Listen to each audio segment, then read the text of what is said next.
Bienvenidas todos, bienvenidos. Estamos con nuestros invitados especiales. Ya en unos minutos prácticamente en realidad ya es hora de arrancar, sí. Pues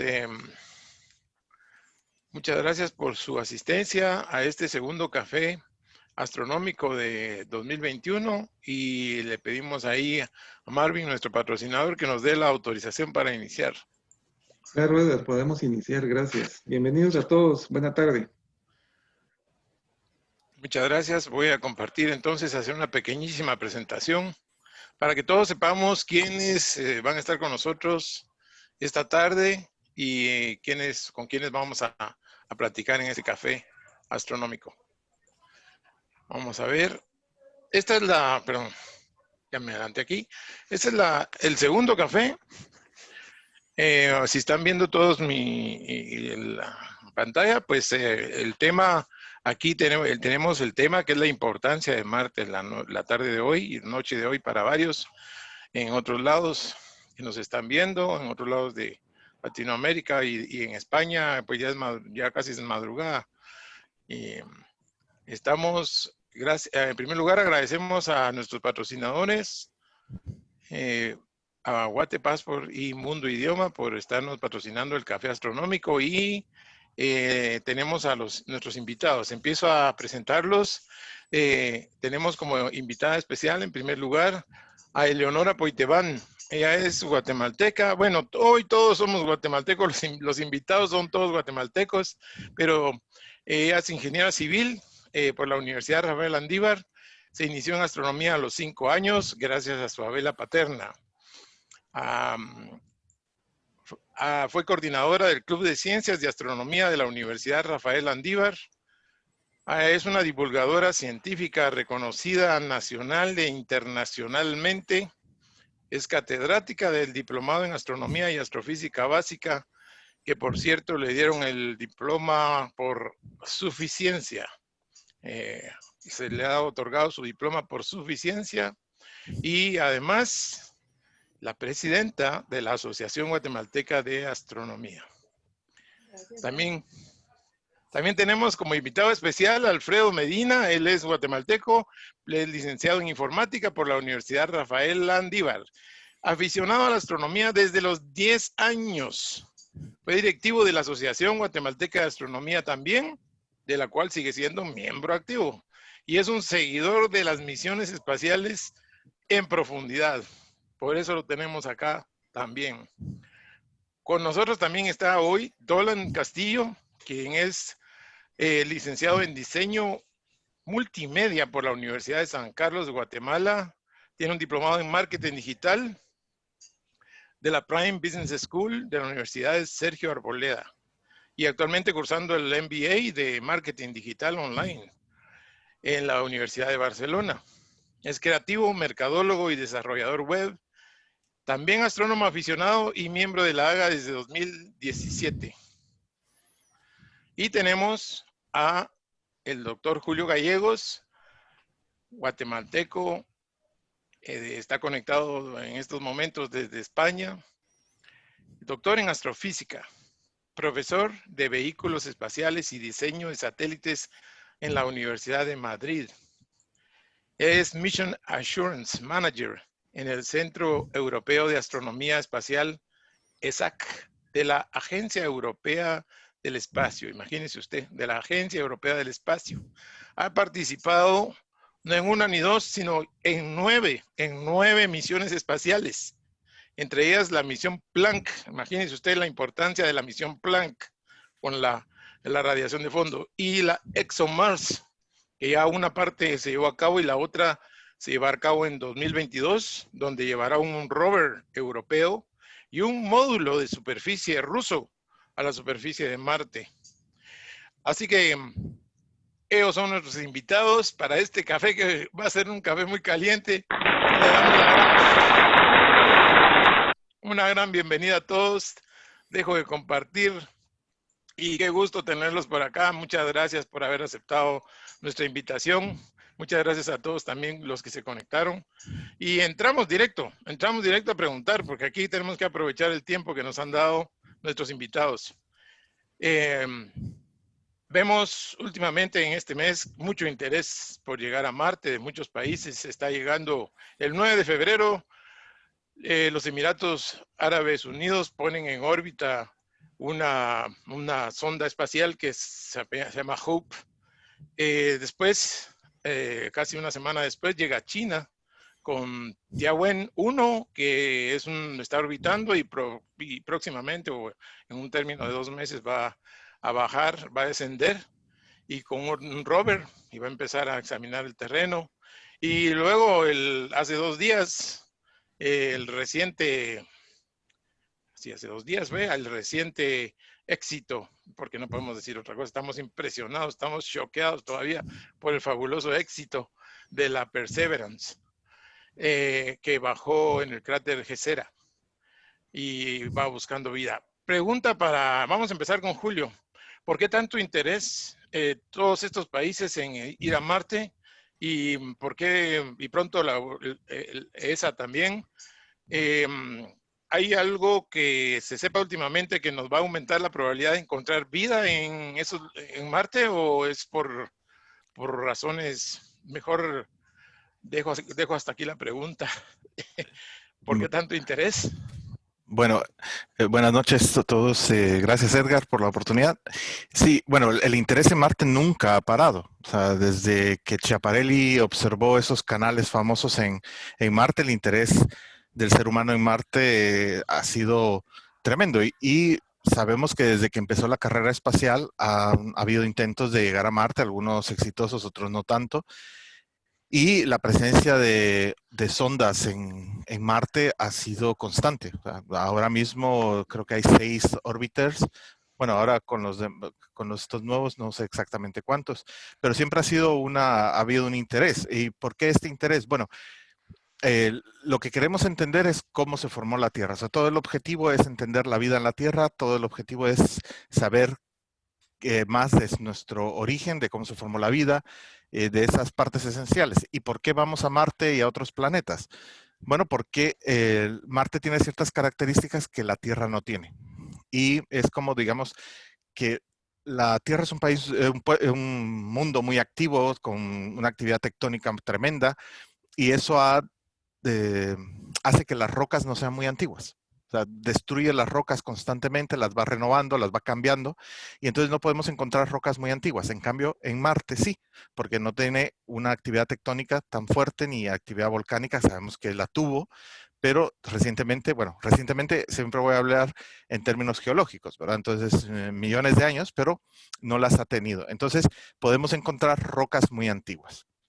Entonces, podemos entender cómo ha evolucionado ese mundo. Lo mismo pasa con Mercurio, con Venus. Tenemos como distintas imágenes de la vida de los planetas rocosos en el sistema solar. De ahí ese interés por llegar. Y se había comentado, he visto ahí en Facebook cosas así como la nueva carrera espacial. No es una carrera espacial. Bueno, estas exploraciones se hacen de forma coordinada. Todos hemos oído que este rover Perseverance va a recolectar muestras del suelo marciano y las va a ir dejando para que una futura misión vaya a recogerlas y las reenvía a la Tierra. Esto es coordinado también con la ESA. La ESA en el rover Rosalind Franklin hará lo mismo, solo que Rosalind Franklin penetrará el suelo marciano hasta 2 metros y a distintas alturas escogerá muestras que serán analizadas en el laboratorio ahí in situ del rover, y también se dejarán las muestras. Entonces, luego una misión coordinada entre NASA y ESA va a ir a recolectarlos. Todavía está en fase de diseño, pero la idea es muy sencilla. Se manda otro satélite que deja caer una plataforma que posee la capacidad de lanzar un pequeño cohete a la órbita marciana, donde el satélite que los llevó estará esperando ese contacto. Un pequeño rover, que ese es parte de la contribución de la de la ESA, va a ir a buscar todas las muestras que se han dejado de los rovers, las llevará de regreso a la plataforma, se meterá en una esfera muy bonita, se lanzará y el satélite la capturará y volverá a la Tierra y la dejará caer, esa esfera. Y entonces, todo esto es una colaboración, ¿verdad? Entonces, y ese es el interés que existe, el conocer eso, ¿no? ¿Verdad? Ver si hay vida fosilizada o incluso vida activa todavía en Marte. Entonces, por eso necesitamos profundizar un poco más y ver lo que existe en esas rocas. Necesitamos más rocas, aunque sabemos que puede haber una evidencia de vida en algunos meteoritos que han llegado de Marte a la Tierra. Para estar seguros hay que explorar mucho más. Julio, la nave, la misión ExoMars, donde tú estás trabajando, ¿tiene el objetivo también de buscar vida en otro lugar, en otro cráter, tal vez?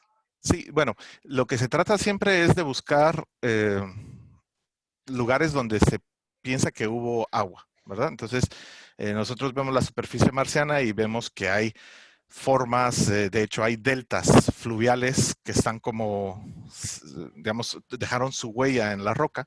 Entonces, esa es la zona que se va a buscar. El sitio específico para ExoMar, el lander, para Rosalind Franklin y el lander ruso, bueno, depende de cómo se escriba. Va a ser, todavía no está decidido, hay dos candidatos, uno es Oxium Plantia, si no recuerdo mal, y el otro es, lo diré, empieza con A, empieza con A, Aram Dorsum, la parte de atrás de Aram.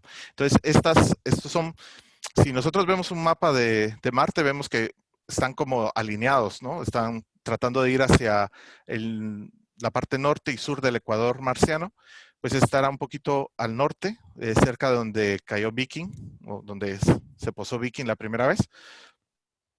Y el Aram está un poco más lejos, pero más o menos eso todavía se decidirá 6 meses antes de la misión.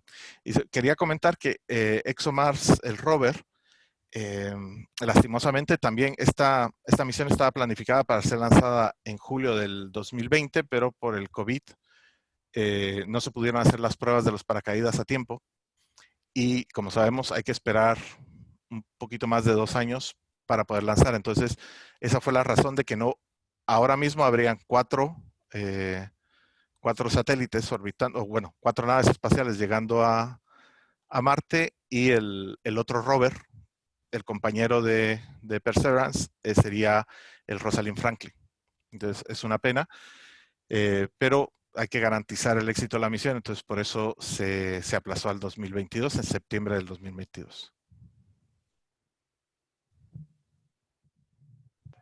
Septiembre de 2022 es por el periodo de 26 meses que hay que esperar para que las órbitas estén, o la cercanía de los planetas estén otra vez Bueno, favorables.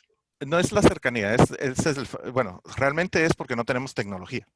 Nuestra tecnología es muy arcaica, entonces tendremos que depender de la gravedad. Entonces, lo que necesitamos es que estén en una fase determinada los planetas, que Marte y la Tierra tengan un ángulo de desfase determinado para poder iniciar el vuelo en lo que se llama la maniobra Hohmann, que es la más económica. Entonces, ponemos un satélite a orbitar en una órbita elíptica entre la Tierra y la órbita de Marte. Entonces tiene el perigeo, o bueno, en este caso el perihelio en la Tierra y el afelio en Marte, en la órbita de Marte. Entonces esa es la transferencia más económica en combustible y es la única que podemos utilizar ahora. Muchas gracias Julio. Vamos a hablar un poquito más con los demás invitados, con Alfredo Medina, que seguimos el descenso de la Perseverance paso a paso. ¿Qué es lo que más le impresionó de este descenso, Alfredo? Pues, lo interesante esta vez fue que casi que fue manejado por inteligencia artificial. O sea, no hubo el programa normal de que va todo ya quemado en memoria del programa la nave, sino que esta vez llevaba sensores para ver los objetos que estaban en tierra y evitarlos para no caer en un lugar no deseado. Y le atinaron a la cuadrícula que habían hecho en el cráter Yesero. Eso estuvo muy interesante y no, o sea, evitaron cualquier objeto que no les pudiera causar algún problema. y todo eso con inteligencia artificial. Entonces, este rover, eso es lo que trae innovador contra el Curiosity, que tiene, incluso a la hora ya de estarse moviendo en la superficie del planeta, va a usar sus cámaras y sensores para evitar obstáculos, ¿verdad? Entonces, eso es algo muy interesante. Lo mismo que el helicóptero. El helicóptero Ingenuity, que también va a usar inteligencia artificial para despegar y volar un ratito y bajar otra vez. O sea, esa es una de las novedades que lleva ya entonces Perseverance contra la Curiosity en esta misión. ¿Cuáles son las probabilidades de que tenga éxito el Ingenuity? Que nunca se ha probado. Sí, es un experimento, o sea, no ha volado ningún objeto sobre una atmósfera tan tenue como la marciana y con menos gravedad que la Tierra. Entonces, sí, es un experimento, pero lo interesante es que como ya lo han probado aquí en Tierra, pero ya estar en el ambiente marciano es totalmente otra historia, pero confiemos en que logre despegar, saque buenas fotos y sea un buen experimento. Ok, Alfredo, muchas gracias. Vamos con Eleonora para que nos dé la visión de la Asociación Guatemalteca de Astronomía.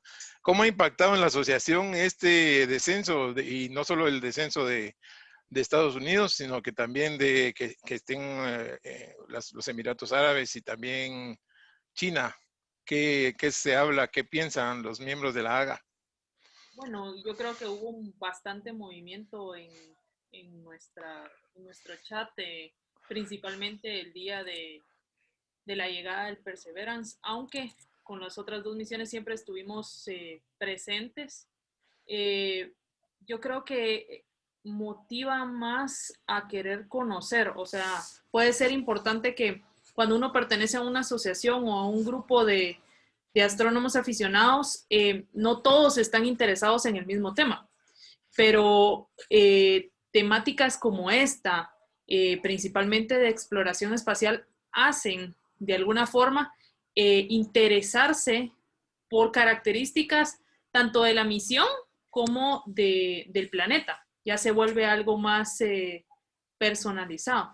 Y creo que ha sido muy interesante porque ha existido más interacción con los socios, no solo de información importante, sino también de los famosos memes que hacen de alguna forma la referencia para poder seguir estando hablando del tema, ¿verdad?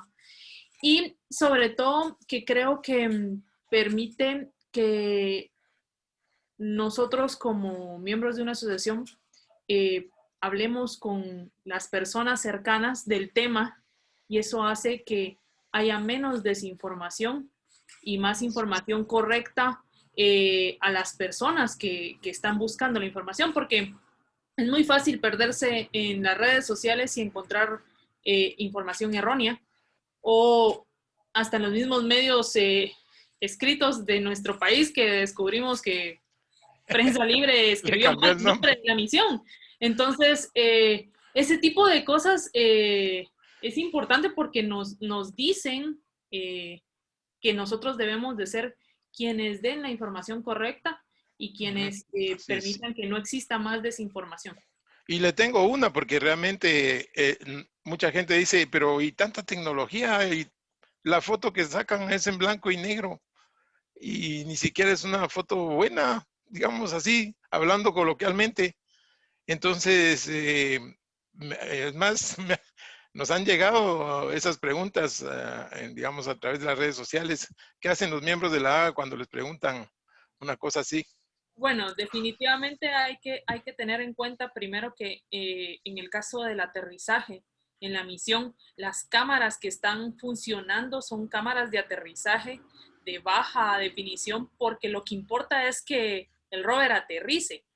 No importan las cámaras de alta definición en ese momento. El rover lleva 19 cámaras y 2 micrófonos, pero todas estas cámaras iban con películas de protección que eran importantes mantener a salvo en el momento del descenso. Recuérdense que se levanta polvo, roca, entonces esto puede rayar cualquier tipo de cámara. Y entonces obviamente lo que nosotros estamos viendo es como las cámaras que utilizamos en los vehículos de retroceso, no son de alta definición, son solo para decirnos que tengo un objeto ahí para no chocar con él. Entonces, esas fotos fueron las primeras y es lo que hay que indicar, que son cámaras de aterrizaje. Ahora, ya estamos recibiendo fotos a color, con mejor definición, y eso nos permite decir, bueno, ya están funcionando las primeras cámaras. Entonces, creo que es importante saber que toda misión lleva fases y en un aterrizaje no voy a tener la mejor imagen, ¿verdad?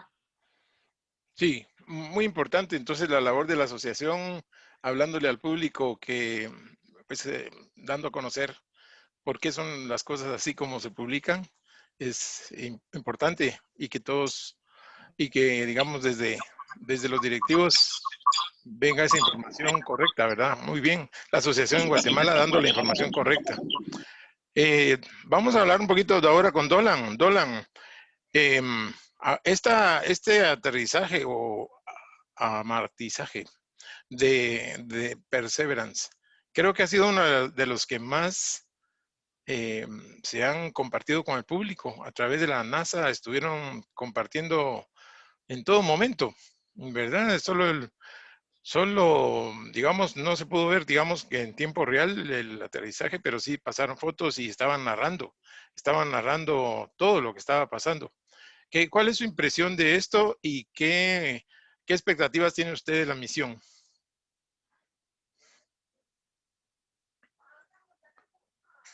Dolan. No sé, pero no lo veo conectado.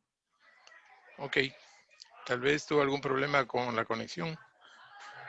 Dolan parece que no está. Ok, bueno, entonces pasamos la pregunta. Pasamos ahora a otra pregunta. Esa era para Dolan. Pero ahora regresamos con Julio, regresamos con él. ¿Se sabe cuándo van a hacer la prueba del dron o helicóptero? No sé cómo llamarle al final, si es un helicóptero, es un dron o tendrá otro nombre, un marsicóptero o algo así. ¿Se sabe cuándo está programado el primer vuelo? No lo sé, lo que pasa es que tarda bastante en cargarse. Eso lleva unas baterías que al principio van descargadas, se tiene que cargar y pues eso va a llevar un tiempo, pero creo que en 48 horas a partir de ahora creo que se hará la primera prueba. Y este artilugio ya fue probado aquí en condiciones de vacío. O sea, se metió en una cajita aislada bastante grande y se voló en condiciones similares a las de Marte. Entonces hay bastantes probabilidades de que funcione bien si todo llegó como se tenía que llegar a Marte. Pero ya solo como lo metieron en el rover es todo una hazaña de ingeniería. Entonces, bueno, veremos cómo lo hacen. Esto lo decían los de la NASA, los compañeros de la NASA decían, esto es como un Aldrin, los hermanos Wright de nuevo, ¿no? Sí, Volar por primera vez en un planeta. Yo había leído que iban a hacer el vuelo entre el día solar 30 y 60, porque en los comandos del Perseverance tenía que sacar otras misiones previo a eso, entonces se esperaba que entre el 30 y el 60 se tomaran las comunicaciones ya directamente con el Ingenuity. Ah, muy bien. Entonces, lo que pasa es que tienen que sacarlo del rover. Eso es lo primero que tienen que hacer. Eso creo que lo tienen que hacer ya para que quede libre el sitio de... Para que cargue. Para que cargue y para que el resto del equipo pueda funcionar. Así es. Julio, aprovechando que tú estás involucrado en las misiones espaciales, quisiera hacerte una pregunta que parece un poco tonta, pero en realidad, ¿por qué llevar un micrófono? ¿Por qué llevar un micrófono? Esta misión lleva un micrófono. Y alguien me contestó, pues el micrófono sirve para escuchar, para eso lo llevan. Sí, bueno, y eso ya lo sé, pero ¿por qué el escuchar? ¿Por qué el escuchar es importante? Bueno, más que escuchar, sirve para detectar ondas mecánicas. Entonces, unas ondas mecánicas son el sonido, pero otras son los golpes que va a recibir. Entonces, digamos, una de las características que cuesta más detectar y que estamos viendo que es muy importante es la actividad de las tormentas de polvo.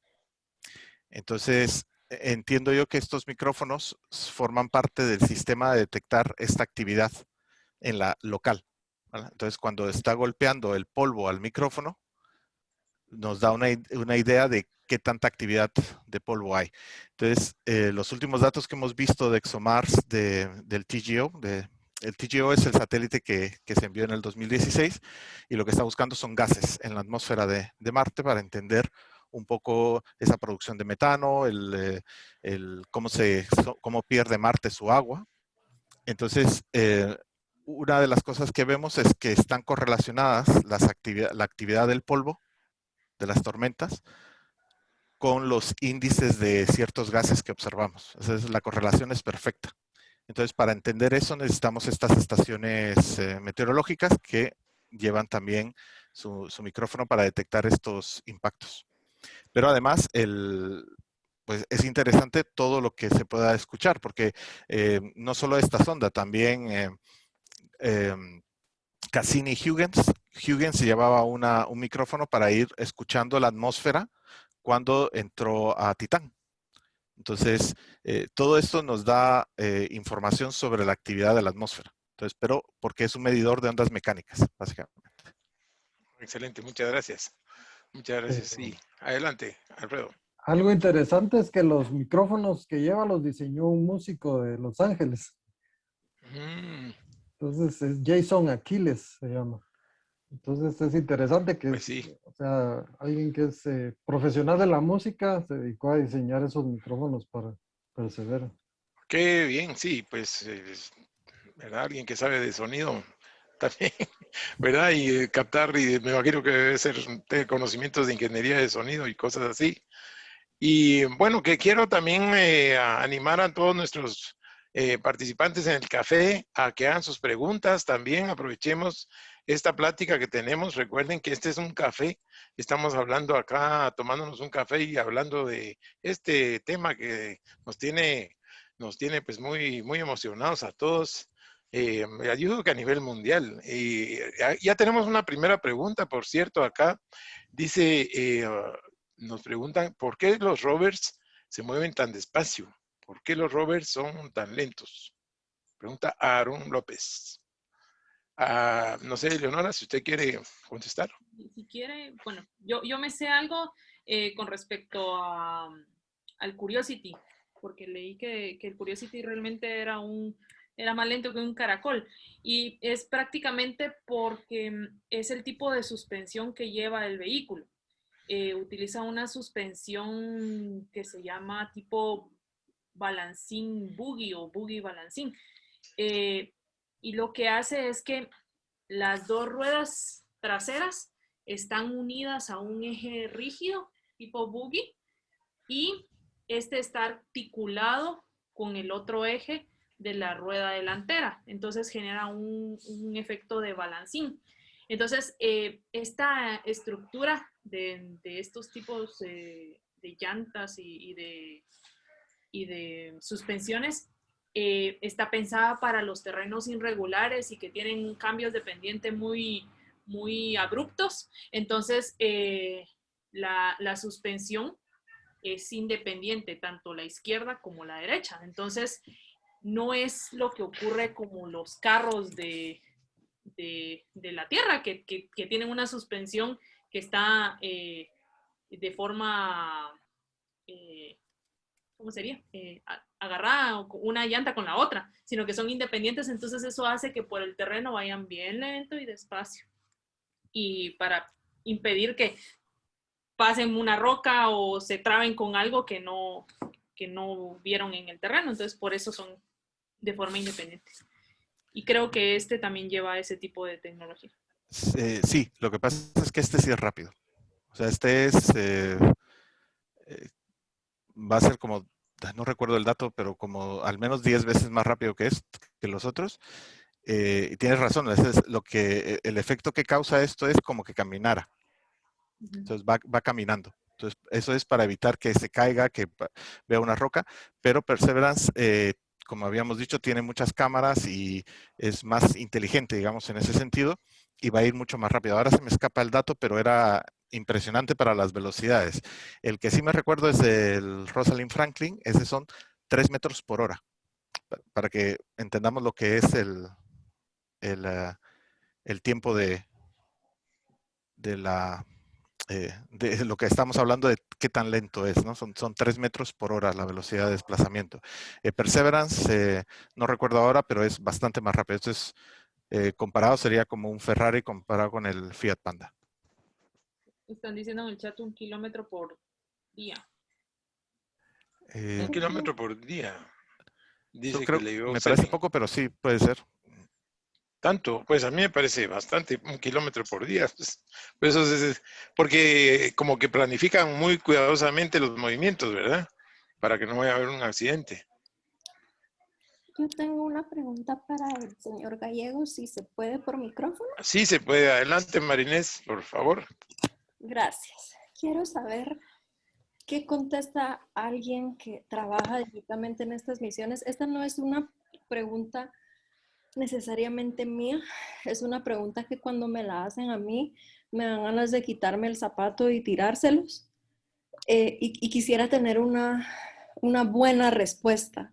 Dicen, ¿para qué quieren saber? O sea, ¿de qué sirve saber si hay vida en Marte? O sea, ¿para qué gastar todos estos recursos para ir a apoyar unas rocas? O saber si alguna vez hubo vida ahí. ¿Cuál es la importancia de esto para la humanidad? Sí, bueno, la respuesta es que no buscamos vida en Marte para saber si hay marcianitos, sino que buscamos vida para entender la vida en la Tierra. La evolución de Marte y la evolución de Venus y de Mercurio nos enseñan cómo ha evolucionado la Tierra. Entonces, como decía al principio, son como imágenes grabadas en distintas épocas geológicas de la vida de la Tierra. Entonces, este esfuerzo de buscar o de la idea de ir a Marte y gastar tanto dinero en estos proyectos es por el desarrollo de un entendimiento mejor sobre la química del universo y la química de la vida, ¿verdad? Saber por qué hay vida aquí, por qué es tan escasa en el resto del sistema solar, por lo que sabemos hasta ahora. Entonces es explorar para entender mejor la vida en la Tierra y poder mejorar, ¿no? Yo recuerdo que les decía a mis compañeros de biología en la universidad, es que la solución a los problemas va a venir de la ciencia. O sea, tenemos que hacer muchas cosas, cambiar la actitud del hombre, del ser humano en cuanto a cómo tratamos la Tierra, pero la ciencia va a dar una solución. Entonces, para que podamos dar esa solución, tenemos que entender primero. Y entonces es eso, ¿no? El objetivo es entender la vida en la Tierra para mejorar, para cuidar mejor el planeta. Entonces tenemos que entenderlo y la única forma de entenderlo es estudiando otros planetas. Y en cuanto al dinero, yo siempre contesto esto. La tecnología y el mejoramiento de la vida, o sea, dado por la tecnología, se puede dar de 2 formas, únicamente de 2 formas. Eso es lo que hemos demostrado en el planeta Tierra. La guerra y la ciencia, la exploración. Prefiero la exploración espacial a cualquier guerra. Entonces, esa es la contestación básica. O sea, aquí hay que desarrollar tecnología. ¿Qué prefieren? Muchas Ciencia, gracias. bueno. Muy bien, muy buena. Aquí tenemos otra pregunta también. Por cierto, nos saluda Manuel Illich. No sé si está bien pronunciado su apellido, pero espero que sí. Desde Hola, Santa hola. Marta, Colombia. Sí, Manuel. Sí, bueno, aprovechando para hacer la pregunta aquí por audio, Ok. me interesa mucho, bueno, un saludo a todos, ¿qué tal? Un saludo de Santa Marta. Mi pregunta va orientada al tema del software, Santa porque Marta, Colombia, por cierto. sí, señor, Santa Marta, Colombia.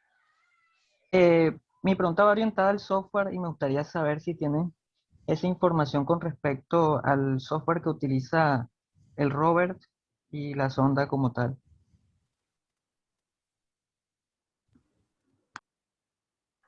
Alfredo, adelante. Sí, el software es el mismo que usan con Curiosity y otros rovers. Es un software propietario de la empresa Wind River Systems. Es un Linux, prácticamente es VxWorks. Ese se usa en muchos appliances que hay de equipos aquí en la Tierra. Básicamente esa es la plataforma que usan, pero esta vez lo curioso es que el helicóptero Ingenuity lleva Linux, entonces es primera vez que va a haber un Linux como tal, eh, código abierto en la superficie de Marte. Eres ingeniero en sistemas, Manuel. Soy ingeniero de software. Ah, me imaginé. Muy bien, excelente. Vamos ahora con una pregunta que tiene también, veamos, aquí tiene Maino Reyes. Maino Reyes tiene una pregunta que dice, ¿podrían hablar sobre las dimensiones del Perseverance y la velocidad de movimiento? Según el tamaño, más o menos es de, ¿qué serían? Casi 3 veces como un mini, como los Mini Coopers. De ese tamaño es más o menos el tamaño. El Rosalind Franklin, para que digamos que es muy parecido y con una misión muy similar. El Rosalind Franklin son 2,5 metros de largo, por ejemplo, por 1,80 de ancho y 1 metro y pico de alto, más el poste para la cámara, para el PanCam. Entonces, son ya grandes. Recordemos que los primeros eran más pequeños que bueno, del tamaño de un carro de control remoto de aquí de la Tierra, de juguete. Entonces, son muy chiquitos. Entonces, digamos, el Spirit o Opportunity si vemos la foto comparada, es como un perrito comparado con un elefante, ¿verdad? Es tremendo. Y la velocidad, 150 metros por hora, comparado con los 3 metros que normalmente tienen. Es 150 metros o un poquito más. Esa es la velocidad que puede alcanzar. No quiere decir que vayan a esa velocidad todo el tiempo, pero Perseverance en ese sentido es mucho más rápido, ¿no? Por todas las cámaras que tiene y la capacidad que tiene de ver el terreno. Gracias, Julio. Vamos ahora con una pregunta de Roberto Ardón, de Guatemala. Dice, ¿el éxito de esta misión obliga a replantear la necesidad de que el hombre llegue a pisar Marte? ¿Qué piensan ustedes?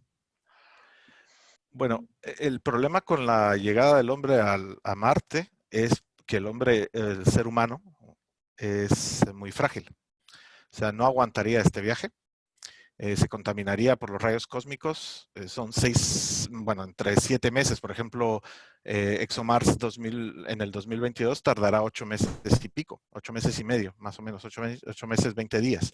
Entonces, esa cantidad de radiación es tremenda. O sea, el equipo electrónico se puede escudar bastante bien y hacerlo resistente. La electrónica resiste mejor la radiación que el ser humano. Entonces, pues llevar a un astronauta sería como meterlo en una central nuclear, ¿no? En el núcleo de una central nuclear durante 1 hora. Entonces, tal vez no lo mate, pero ya, vamos, que haga según llegue, acabaría su agujerito en Marte. Entonces, lo primero que hay que hacer es reducir el tiempo de viaje. Como decía, la tecnología que tenemos ahora es una tecnología muy mala. No podemos alcanzar las velocidades necesarias para viajar a Marte de una forma más rápida. Por eso tenemos que esperar esta sincronicidad en las órbitas de la Tierra y Marte para poder lanzar. No es más eficiente hacer un flyby por otro planeta como hacemos para ir a Júpiter o para ir a Saturno o incluso a Venus o a Mercurio, sino que hay que ir directo.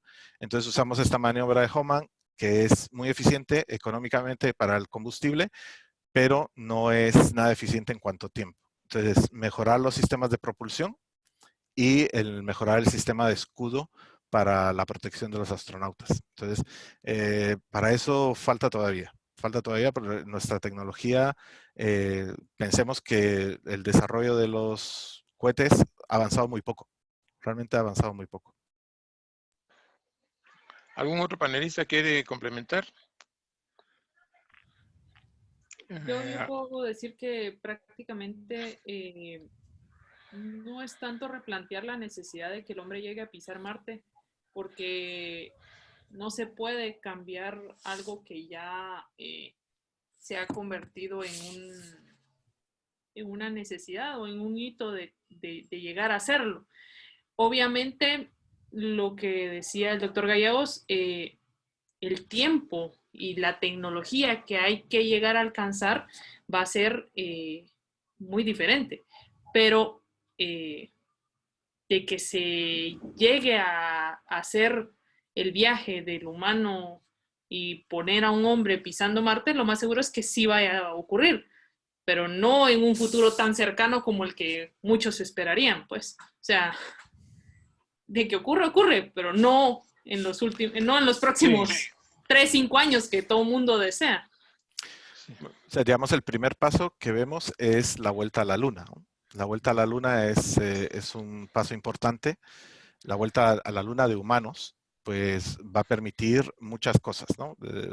Volver a estudiar la Luna con la tecnología que tenemos ahora, pero además lo que tratan de hacer, de poner una estación espacial permanente alrededor de la Luna, puede servir como gateway, que así se llama, gateway, para futuros viajes, ¿no? Entonces ahí ya el combustible que tenemos funciona de otra forma, ¿no? Entonces, nosotros el combustible que tenemos es poco energético, como decía, la tecnología no ha avanzado mucho en eso, eh, pero sí, hay la posibilidad de hacerlo desde el espacio. Si pudiéramos extraer combustible o materiales suficientes para hacer combustible en la Luna y repostar, digamos, ¿no? Rellenar el tanque, pues eso se podría hacer una posibilidad. Entonces, estamos hablando que en el 2024, 2025 vuelven los seres humanos a la Luna. Pues, sí. Tal vez en unos 15 años, 20 años, podremos estar viendo un lanzamiento tripulado a Marte. Es decir, que nos llevaría a 2040 más o menos. 2040 por ahí. Sí. Ok. Eso Sí. es confiando, ¿no? Pueden haber hitos, por ejemplo, Franklin Chang en Costa Rica con su desarrollo de los Vasimir, de los cohetes estos de plasma, pues puede haber un hito si lo logran, ¿no? Entonces se podría reducir incluso a 30 días el viaje a Marte con las condiciones que tenemos ahora. Entonces, esas cosas también, estamos esperando siempre estos hitos en la tecnología, en el desarrollo tecnológico, y podrían acelerar las cosas. Pero así como estamos ahora, el plan más o menos ronda ahí la década del 40. Dice otra pregunta de Roberto Ardón. Recuerda que en los años 80 la empresa Sony lanzó el reto de poner a un hombre en Marte y que la empresa proveería la bandera para fijarla en la superficie marciana. Nunca más se volvió a hablar del asunto.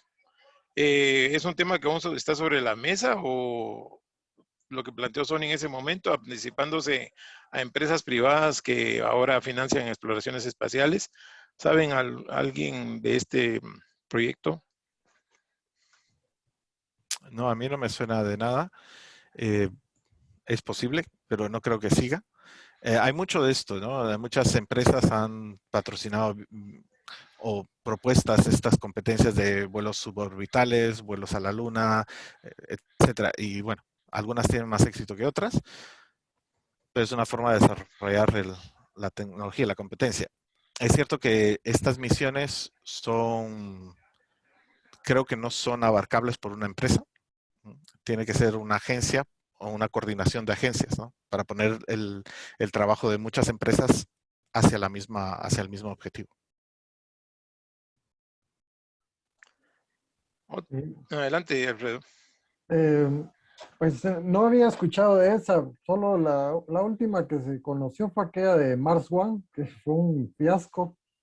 Mucha gente mandó sus currículums y todo creyendo que iban a viajar, pero fue un show, para hacer un reality show y al final la empresa ya quebró, pues. O sea, Sí. nunca llegó a tener tecnología, era un emprendedor, pero nada que ver con carrera espacial, entonces no sabía. Él era otro saber qué logró con eso, si sacó dinero o qué, pero entonces no. No se llevó a cabo.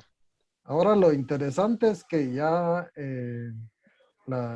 digamos, los empresarios como Elon Musk ya se metieron en la carrera espacial.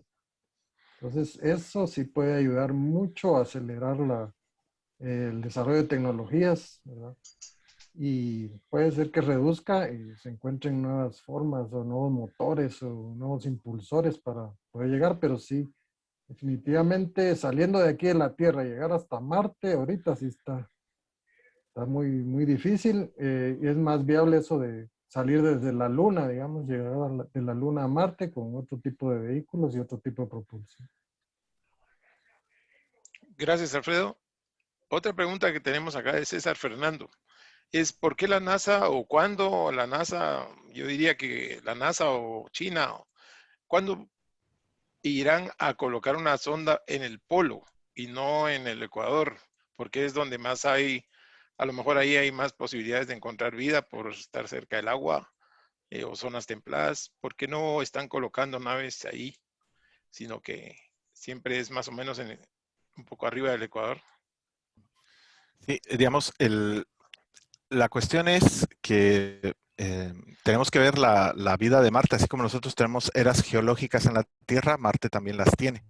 Entonces, tenemos que buscar las características de esas zonas. Entonces, estamos ahora, digamos que se le llama la fase Amazonia, ¿va? Entonces, es digamos, la era geológica, aunque la palabra no encaje del todo, pues la era geológica de Marte ahora es esta Amazonia, creo que se llama.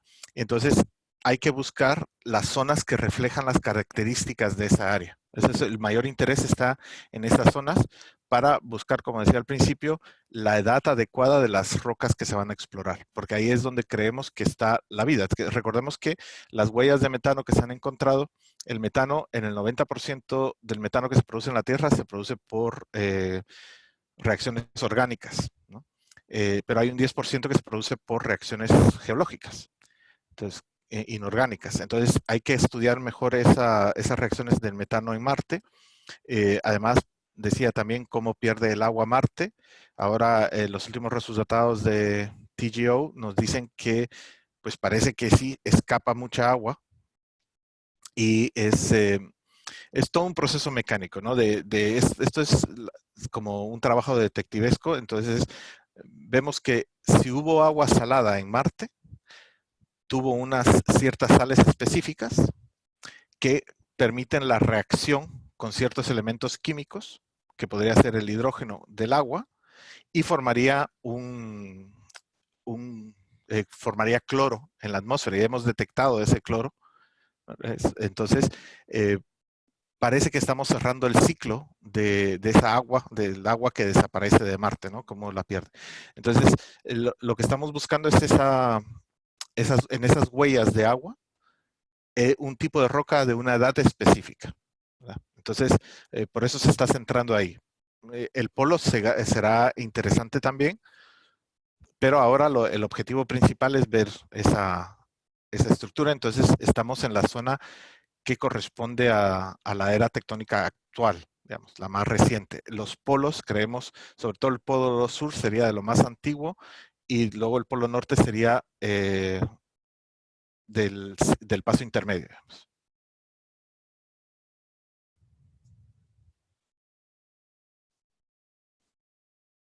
Edgar, estás... Oh, perdón. Gracias. Estaba hablando ahí. Hay otra pregunta acá que es de Yasmir Aguilera de Nicaragua y nos pregunta ¿por qué tantas misiones a Marte y no a Venus, siendo los dos planetas rocosos? Buena pregunta. A Venus sí ha habido un montón de misiones, ¿no? Y siguen habiendo. La última fue Venus Express y van a venir otras. Se trata de explorar todo, pero no hay recursos suficientes para estar explorando constantemente. De Venus podemos detectar bastantes cosas desde la Tierra, ¿no? El problema de Venus también es que digamos, nosotros no podemos ver la superficie de Venus. Entonces es mucho más complicado llegar. O sea, los rusos sí han llegado, las naves veneras aterrizaron o se posaron sobre la superficie de Venus y hemos penetrado un poco la atmósfera la última vez con Venus Express para estudiarla. Entonces sí se está estudiando, pero Marte tiene esa fascinación porque creemos que está en la época geológica adecuada para la que nos interesa ahora, para entender la evolución de la vida y la existencia de vida previa en Marte. Es cuestión de intereses, ¿no? Y esto, hay una cantidad de recursos limitada y hay que distribuirla de la forma más adecuada, ¿no? O sea, podríamos preguntar por qué nunca se ha ido a Urano y a Neptuno, pero sí hemos ido a Plutón, ¿verdad? Entonces, todo esto va por fases. Ahora mismo se estaba discutiendo entre NASA y ESA cuál es la siguiente misión, si se va a Urano, si se va a Neptuno, si se va a los dos, si se va a una de las lunas de alguno, ¿verdad? Todo esto, digamos, yo tengo ahora una estudiante, por ejemplo, que está trabajando en órbitas, en determinar órbitas para la luna de Tritón, ¿verdad? Determinar qué órbita podría ser estable para una sonda alrededor de Tritón. Entonces, este tipo de cosas, pues va por, digamos así, por intereses, pero por distribuir el dinero de una mejor forma, sencillamente. Claro. Los recursos son escasos y me imagino prioridades las tienen que ser discutidas y definidas. Sí, es que, digamos, todo pasa con todo, digamos, no hay una misión del Fondo Cósmico de Microondas ahora mismo. Se está discutiendo una y está costando mucho que financien porque hay más interés. La comunidad de rayos X es mucho más fuerte que la comunidad de Fondo Cósmico de Microondas y las ópticas más, y el James Webb se llevó un montón de dinero y Euclid está también. Entonces, esto es, al final, recursos limitados. Muchas gracias. Realmente están llegando muchas preguntas y muy interesantes como esta que nos viene ahora con Adrián. Y es algo que platicábamos ayer también con otra persona. Dice, ya que en Marte hay mucho dióxido de carbono, ¿qué pasaría si llevamos una planta a Marte? Y porque la planta es capaz de convertir el dióxido de carbono en oxígeno. ¿Sobreviviría? Me imagino que pues cubierta, ¿verdad? No en el sol, pero si estuviera expuesta a la atmósfera marciana, cubierta del sol, sobreviviría y podría estar combinando o transformando el dióxido de carbono en oxígeno, ya que hay tanto en la atmósfera. ¿Qué piensan los panelistas? Yo creo que ahí tenemos que remontarnos un poco a la película de Martian, que aunque suena algo quisquilloso, pero básicamente el concepto que él utiliza para cultivar las papas como lo hace, de alguna forma es funcional. Aquí el problema es más que todo la cantidad de incidencia de la luz solar, por eso es importante cubrirlo como que si fuera un invernadero, ¿verdad? No se puede dejar a que la plantita crezca en condiciones expuestas. Pero yo creo que ya han hecho ya varios experimentos. Hay una empresa no es una empresa, es el Departamento de Plantas, Suelos y Clima de Utah, de la Universidad Estatal de Utah, que ellos tienen todo ese programa de probar de alguna forma lo que es el cultivo de plantas tanto en la ISS con microgravedad y en ambientes con altos niveles de humedad, temperatura y dióxido de carbono, como lo son para crear plantitas en Marte, ¿verdad? Es posible, pero tiene que ser un ambiente controlado. Ese es el problema, ¿no? Que aparte de la radiación solar, que es necesaria y es menor que en la Tierra, falta el calor, que es la otra parte que no tenemos ahí. Y como dijo Eleanor, se está cultivando ya plantas en la ISS, ¿no? Entonces es factible, pero a un costo. Entonces el problema es generar un entorno para que la planta crezca, que es mucho más difícil que para un ser humano sobreviva. Entonces es complicado, pero es factible. Sí. Adelante, Alfredo. Uno de los instrumentos más interesantes que trae este Perseverance es el MOXIE. El MOXIE es un instrumento que va a convertir dióxido de carbono en oxígeno. Entonces, ese se va a probar eso es vital para una misión humana tripulada.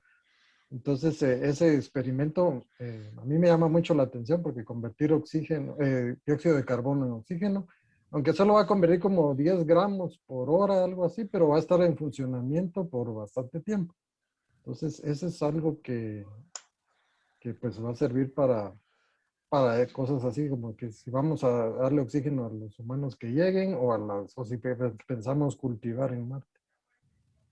O sea que estaría haciendo como la función de una planta ese aparato, Sí, transformando el dióxido de carbono en oxígeno, ¿verdad? exacto. Eso o sea, es una ingeniería muy avanzada, pienso yo, porque aquí no hemos, pues las plantas lo hacen, pero yo no sé si hay máquinas aquí que hacen eso, transformar el dióxido de carbono en oxígeno ya, aquí en la Tierra. Me Bueno, imagino que sí, no sé. ese es otro punto que esa tecnología que se va a probar allá, después la podemos usar aquí con toda la contaminación y cambio climático que estamos teniendo. Entonces, nos puede servir en un futuro. Sí, eso se nos adelantamos a la pregunta de Claudia Privaral, que precisamente quería saber cómo funciona el MOXIE que lleva el Perseverance. Es decir, hace esa conversión. No sé si tienen alguien más algún detalle. Si no, pues aquí vendríamos hay otra que dice, sí se usan hace años. Nos está aclarando Mauricio de la Torre que sí se usan hace años equipos de buceo que generan oxígeno en base a CO2. La ISS usa algo similar. Y un comentario que yo tengo con respecto a la plantita sería que en la noche la planta hace al revés. En la noche la planta tendría que absorber oxígeno y produce dióxido de carbono. Y no hay oxígeno en Marte. Entonces probablemente se moriría. Porque entiendo que la función de las plantas cambia del día a la noche, ¿verdad? Así que, bueno, es algo que está por verse. Esas son las preguntas que tenemos hasta el momento que nos han hecho las personas que están participando. No sé si alguien quiere hacer alguna otra.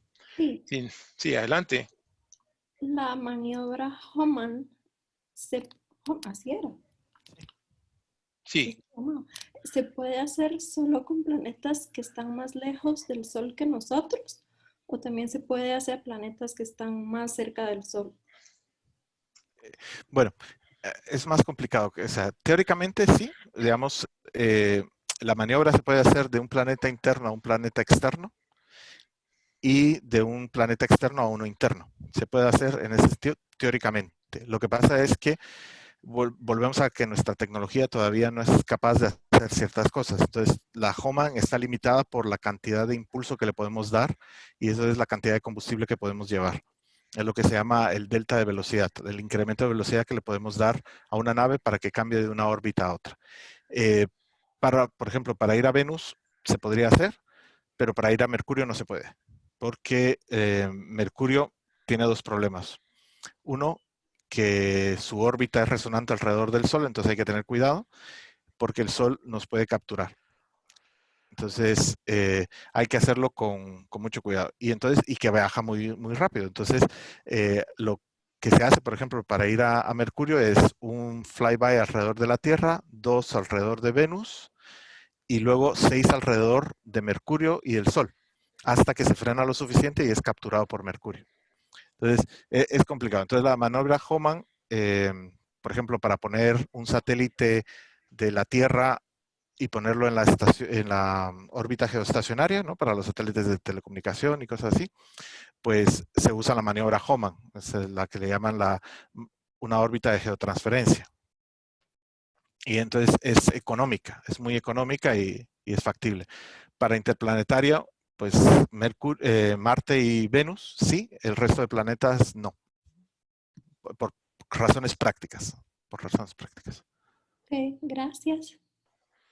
Y ya tenemos de regreso a Dolan, que tuvo el problema de energía eléctrica, lamentablemente, pero ya estamos acá con Dolan. ¿Nos escucha ahí, Dolan? Sí, una disculpa a todos por problemas No, técnicos fuera de mi alcance. son Quedé cosas que acá pasan sin en, conexión. en estas. ¿Qué tal, Dolan? Pues aquí, aquí le guardamos su pregunta y era Ah, para que nos comentara ¿qué le había parecido a usted, aparte, cuál era la parte más importante que le había impactado en el descenso de la Perseverance y de toda la misión? ¿Qué es lo que considera que es crítico, que es más importante? ¿Cuál es su opinión con respecto a esto?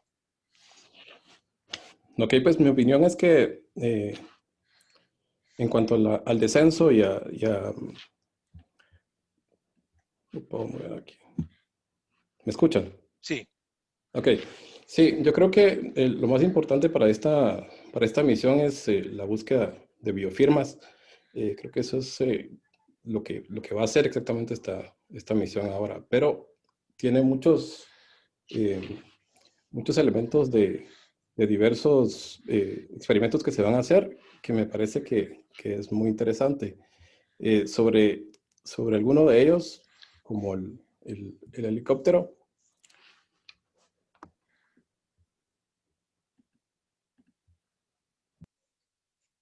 Interrumpió.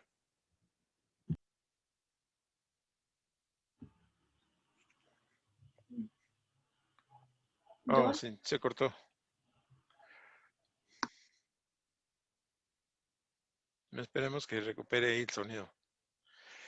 Bien, animamos. Aquí hay otra pregunta mientras regresa Dolan, porque no sé cuánto tiempo es, de Adrián. Siempre Adrián, viendo hacia el futuro, dice, ¿qué pasaría si un ser humano nace en Marte? Sus huesos y músculos se adaptarían a la gravedad de Marte y en dado caso llegue a la adolescencia.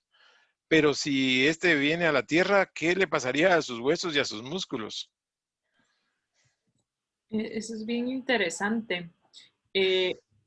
Recordémonos que hay algo en las especies, de las mismas especies que nacen en la Tierra, que depende de dónde nacen o los climas o características en las que nacen, sufren de un efecto que se llama el efecto fundador. Entonces, en unas cuantas generaciones se da una adaptación. Entonces, Marte tiene apenas un 38% de la gravedad de la Tierra.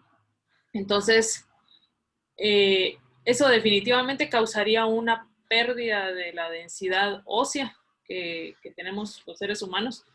Un aproximado de un 50% de la masa ósea se pierde en 2 o 3 años de estar en Marte. Entonces, esto haría que el ser humano, o mejor dicho, los marcianos, sufrirían un poquito más de fracturas en los huesos porque su densidad o su masa ósea sería menor.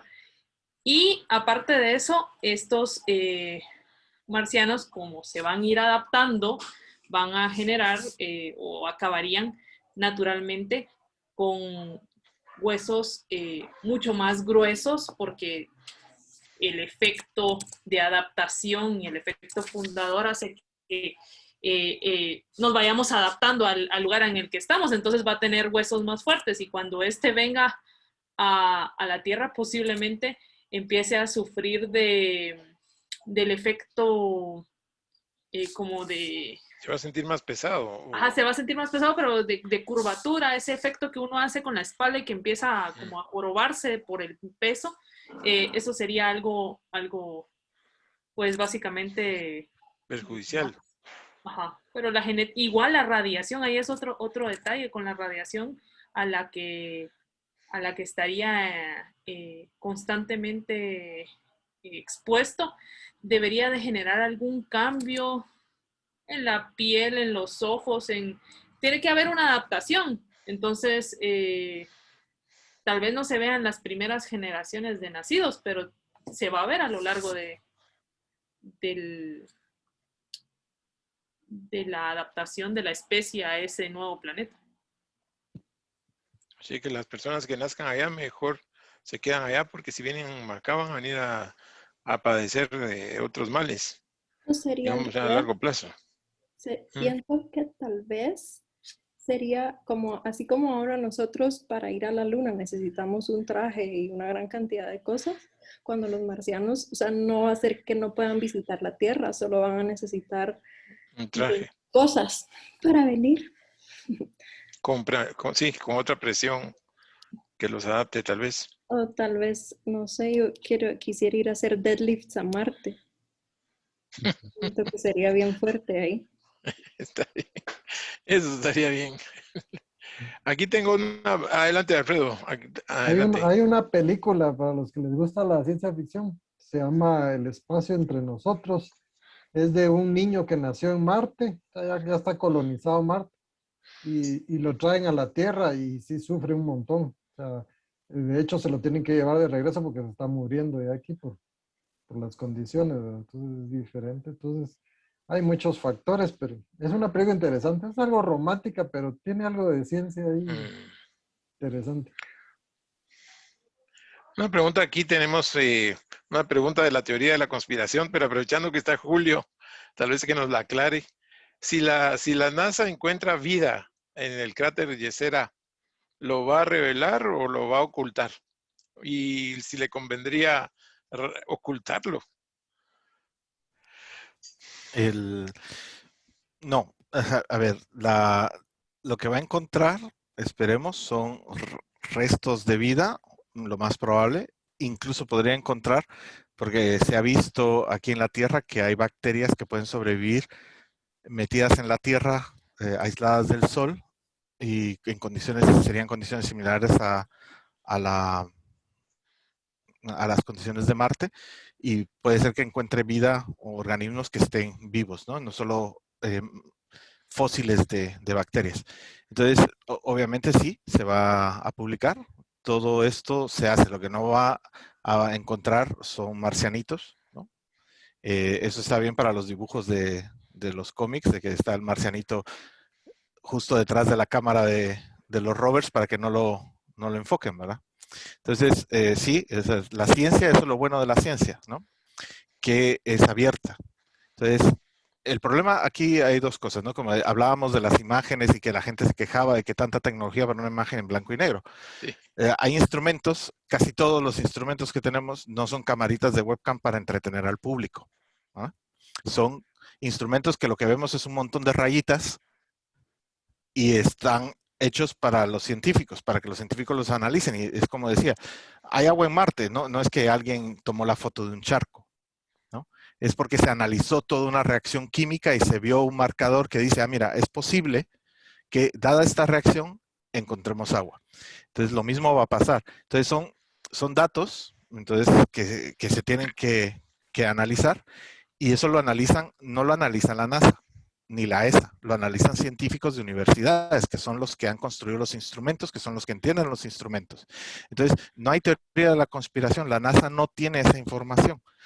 Es un profesor en una universidad con sus estudiantes, ¿verdad? Y que aunque quisieran guardarlo en secreto, no lo van a hacer.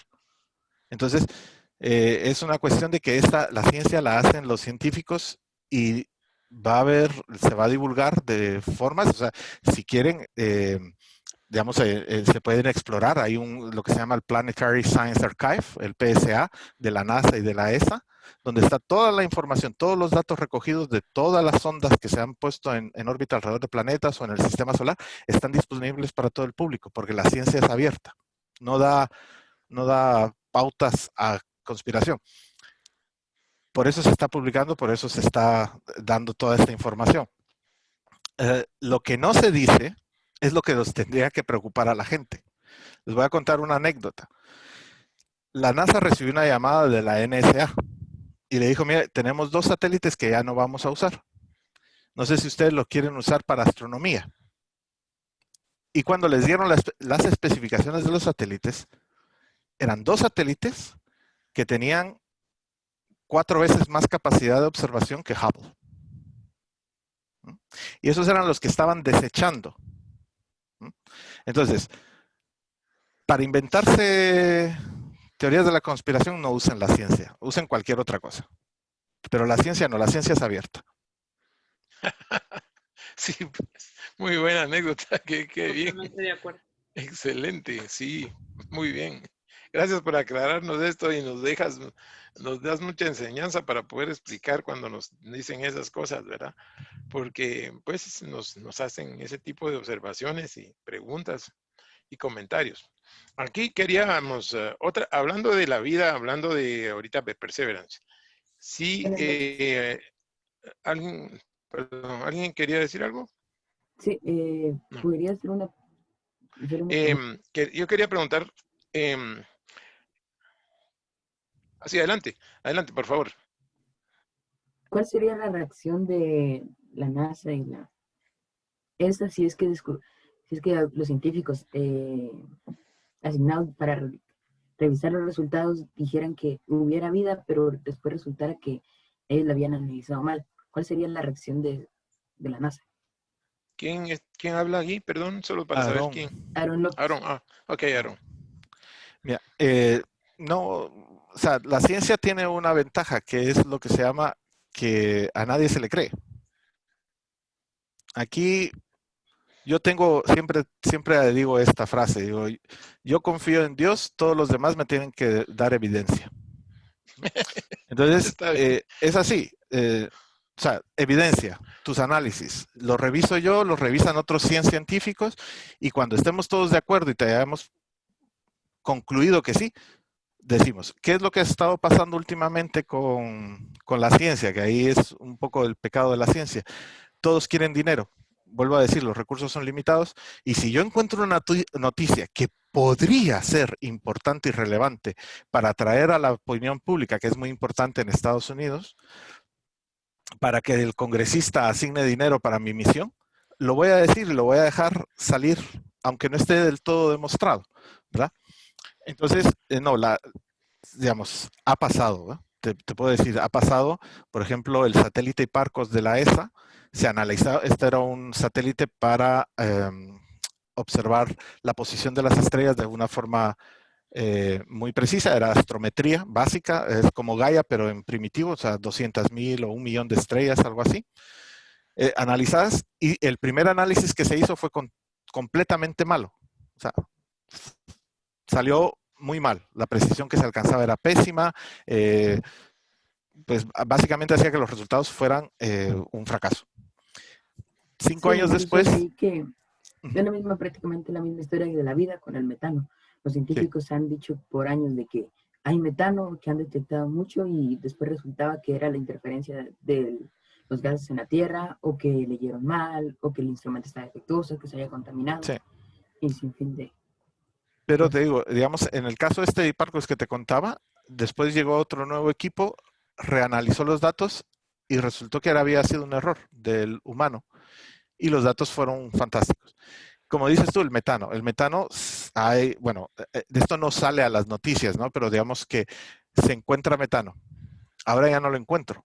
Otro lo observó y encontró un montón y yo observo el mismo lugar, pero al día siguiente ya no encuentro nada. Esto está ocurriendo todo el tiempo, pero es un proceso de observación, ¿verdad? Entonces, una explicación podría ser que sean fumarolas de metano que aparecen de vez en cuando, que sean periódicas. Pueden haber muchas explicaciones. La idea es seguir observando y seguir buscando evidencias de lo que queremos encontrar. Entonces, estar abierto a un montón de cosas. Y a veces nos podemos equivocar, a veces podemos acertar, pero la idea es que la ciencia se corrobora porque se revisa muchas veces. Muchas gracias, muchas gracias. Bueno, Alfredo, adelante, si quiere complementar. En las primeras misiones famosas de Marte, los Viking llevaban 3 experimentos para encontrar vida. Y uno de esos dio positivo. Claro que después de analizarlo bien, los otros 2 lo botaban, la teoría del primer experimento.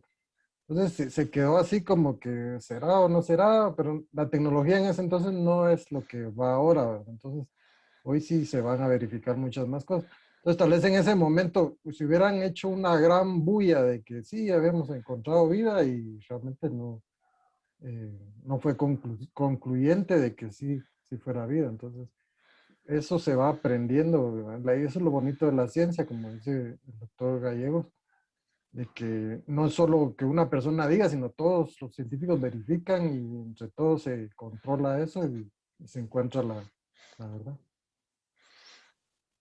Muchas gracias, Alfredo. Gracias. Bueno, tengo que darles las gracias a los panelistas, Leonora, Alfredo, Julio, Dolan. Muchísimas gracias por su tiempo, por haber estado con nosotros compartiendo todos estos conocimientos que nos ayudan mucho para entender mejor cómo es el proceso de la Perseverance en Marte, y no solamente de la Perseverance, sino las misiones que vienen como ExoMars, y por qué es tan importante estar en el planeta Marte y las consecuencias de que se descubra algo vivo. Hemos llegado a la completación de nuestro tiempo y un poquito más. Y bueno, nos queda agradecer a todos también su participación en este café astronómico, que sin duda estuvo muy interesante. Muchas gracias por su asistencia, y le dejo la palabra a Marvin para el cierre. Muchas gracias, Edgar. Pues no, como bien lo dijo usted, agradecer a nuestros invitados de hoy, invitados de lujo, de verdad. Gracias por compartir sus valiosos conocimientos con todos nosotros. Ingeniero Medina, a Eleonora, al doctor Gallegos también, y Dolan, pues que tuvo sus problemas ahí técnicos, ¿verdad? Pero siempre invitados y las puertas abiertas de este espacio para participar más adelante. Y Edgar, también muchas gracias por traernos todos estos temas tan interesantes en cada cafecito. Este café está buenísimo, sí. tremendo. Cabal. Y Sí. bueno, a todos los participantes también invitados para dentro de 15 días para otro nuevo café. Sí, especialmente gracias al doctor, que se está de madrugada ahí conectado, pero siempre ha sido muy generoso al compartir su tiempo, no importa la hora, con Guatemala. Gracias. Así es. Así que muchas gracias por todo y nos vemos en la próxima. Muy bien, muchas gracias y saludos a todos, que estén muy bien. Gracias, gracias. Buenas noches. Buenas noches.